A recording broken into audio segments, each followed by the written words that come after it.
Assalamualaikum warahmatullahi wabarakatuh. Alhamdulillahilladzi anzalal furqana ala 'abdihi liyakuna lil 'alamin nadhira. Asyhadu an la ilaha illallah wahdahu la syarika lah wa asyhadu anna sayyidina Muhammadan 'abduhu wa rasuluhu la nabiyya ba'dah. Allahumma salli wa sallim ala sayyidina Muhammadin wa ala alihi wa sahbihi ajma'in, amma ba'du.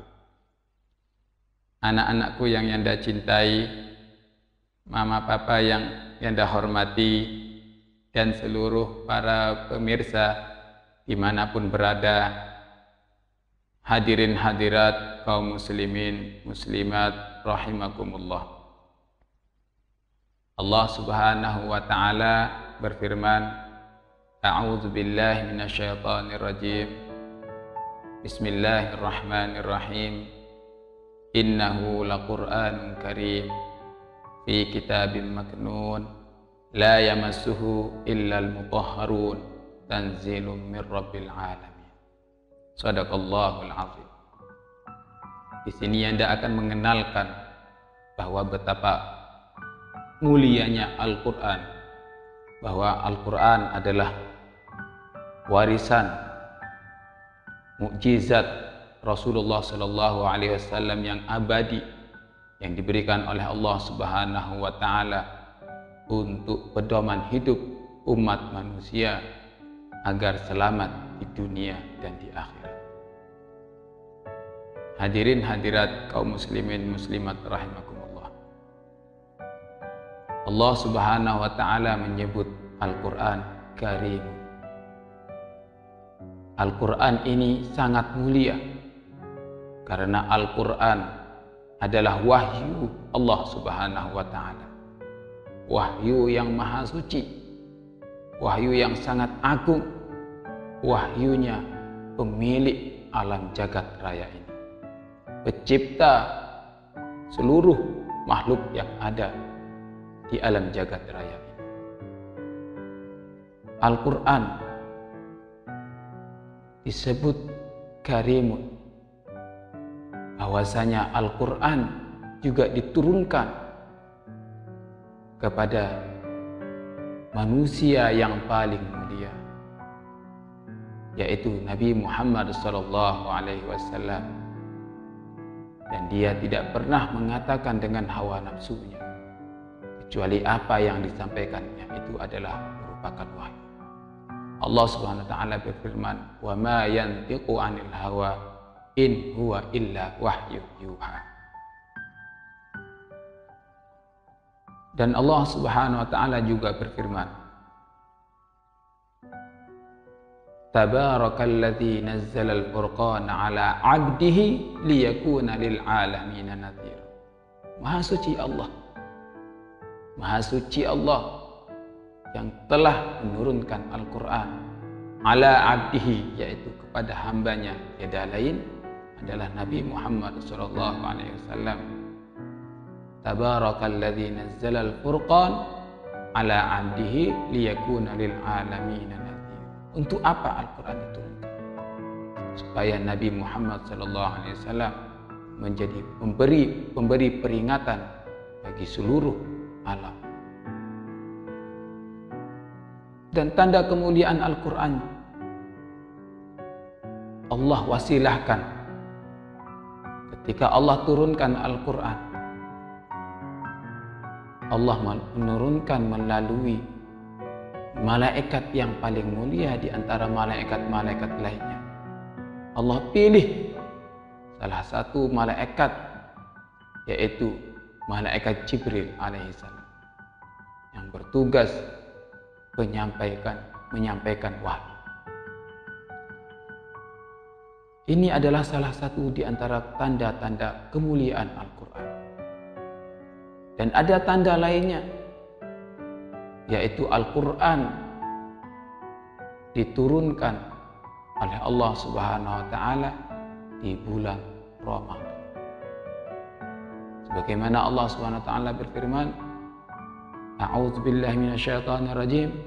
Syahrul Ramadan alladzi unzila fihi al-Qur'an hudal linnas wa bayyinatin minal huda wal furqan. Allah turunkan Al-Quran di bulan Ramadan. Syahrul Ramadan alladzi unzila fihi Al-Quran. Bulan Ramadan yang dimana diturunkannya Al-Quran. Hudal linnas sebagai petunjuk bagi umat manusia. Wa bayyinatin minal huda wal furqan, dan penjelas. Wa bayyinatin minal huda, dan penjelas daripada petunjuk dan furqan, antara mana yang hak dan mana yang batil. Kemudian di dalam bulan Ramadan Allah pilihkan, di dalam bulan Ramadan itu Allah pilihkan malam yang paling mulia di antara malam-malam lainnya, yaitu Lailatul Qadar. Al-Quran ini diturunkan oleh Allah Subhanahu wa taala pada malam Lailatul Qadar. Sebagaimana Allah Subhanahu wa taala berfirman, "Inna anzalnahu fi Lailatul Qadar." Sesungguhnya kami turunkan Al-Quran pada malam Lailatul Qadar. Lailatul Qadri khairum min alfi syahr. Yang mana Lailatul Qadar itu lebih baik daripada 1000 bulan. Kemudian Allah juga turunkan Al-Quran. Tanda kemuliaan Al-Quran ini,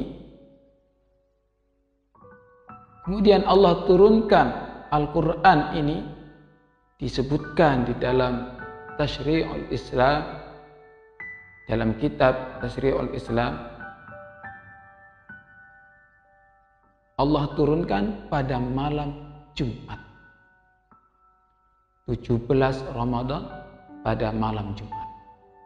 Dipilihkan oleh Allah Subhanahu wa taala malam yang, hari yang paling mulia di antara hari-hari lainnya, yaitu malam Jumat, hari Jumat. Dan kemudian Allah juga pilihkan tempat di antara tempat-tempat yang paling mulia, yaitu di Mekah dan di Madinah. Maka disebutlah surat yang, ayat-ayat yang turun di kota Mekah disebutlah Makkiyah, dan ayat-ayat yang turun di kota Madinah disebut Madaniyah.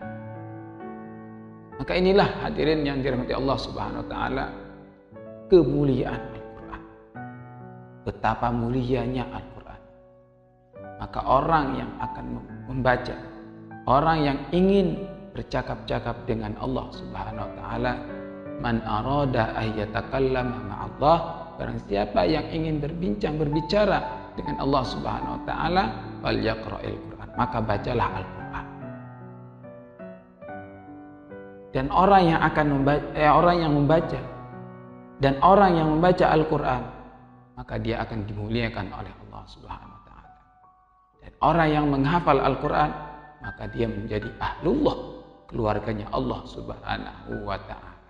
Dan dia akan mendapatkan kemuliaan dari Allah Subhanahu wa taala, bahkan di akhirat kelak akan mendapatkan mahkota dari Allah Subhanahu wa taala.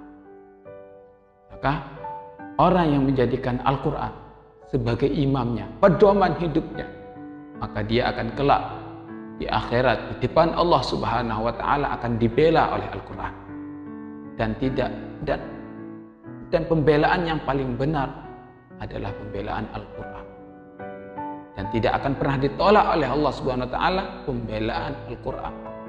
Dan dia akan digiring, akan dituntun oleh Al-Quran masuk ke dalam surga. Namun barang siapa yang menjadikan Al-Quran menjadi makmumnya, menafsirkan Al-Quran sesuai hawa nafsunya, maka kelak Al-Quran akan menggiringnya, masukkannya ke dalam neraka Allah Subhanahu wa taala.